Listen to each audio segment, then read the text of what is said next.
Hey, watch guys. Here I'm talking about well, your 90s child, the Omega Seamaster 2531.80. Um, this was my first luxury watch. It was given to me by my lovely mother. Um, well, okay. Um, There's a bit of a confession. She actually bought the quartz model for me.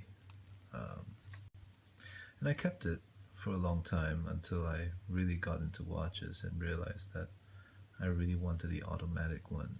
So I sold it. I sold the quartz one, and I bought to replace it with the automatic one. As you can see, I have it on the Omega Seamaster rubber strap, which actually gives it a very nice look.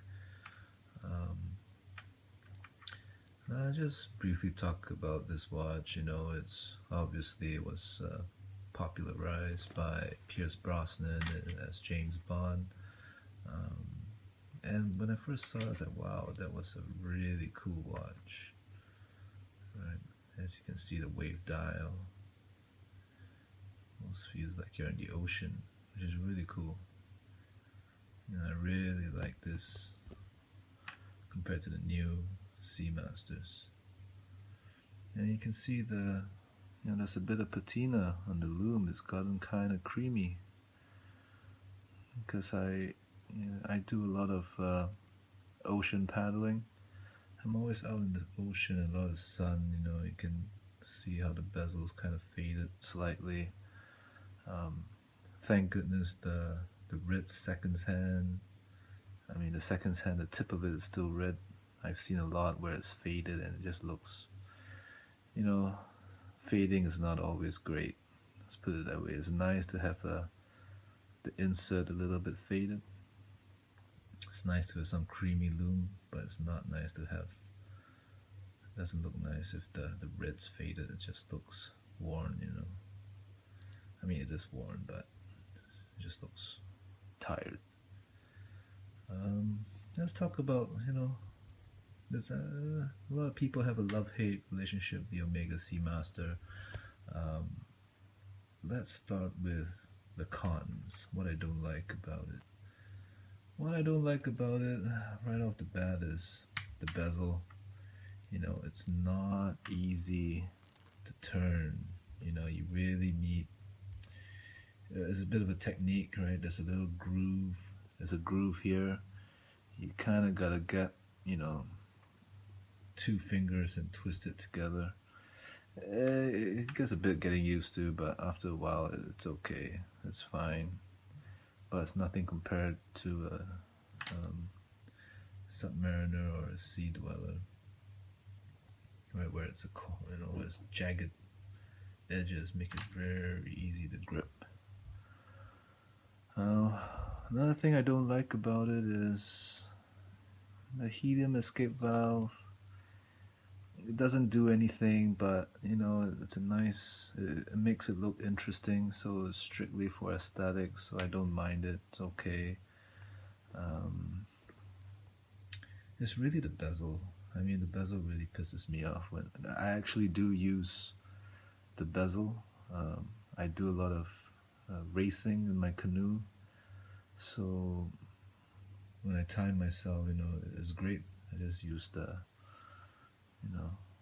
just move the bezel to the minutes hand, and then just off I go. It's really nice. It's beautiful.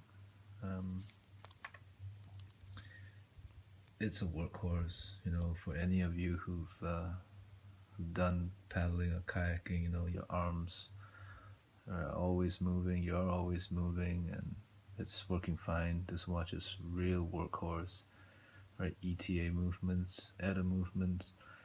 A lot of people give ETA movements a lot of flack, but I think it depends on how much you pay for an ETA movement. I mean, something like this Omega Seamaster shouldn't set you back more than $1,500.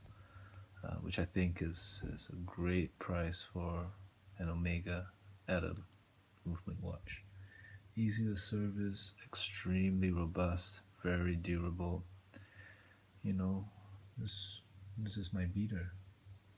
You know, and I don't want to call an Omega a beater, but you know, I think it's that's luxury right there. That I'm able to use this day in, day out, do whatever activity I want to do, and it still works and it looks great on my wrist. That's true luxury right there. So even though I call it a beater, you know, it's a luxury beater, if that makes sense. And I love it. You know, it's got a lot of sentimental value. It's not worth as much as the Rolexes, but it's an honest piece. Right? Okay, maybe a little cheesy. You know, I don't pretend that this is, you know, I don't pretend to be James Bond wearing this, but objectively, for the amount of money, you get quite a lot of watch. You know, this is great. Highly recommended as a first luxury watch. You know, for yourself or maybe for your son who just graduated college. You know, I think this is a great first piece, or maybe even high school if if he's really that into it. All right, fantastic watch. Right, definitely, you know, it's an honest piece. So yeah, great watch. Thanks.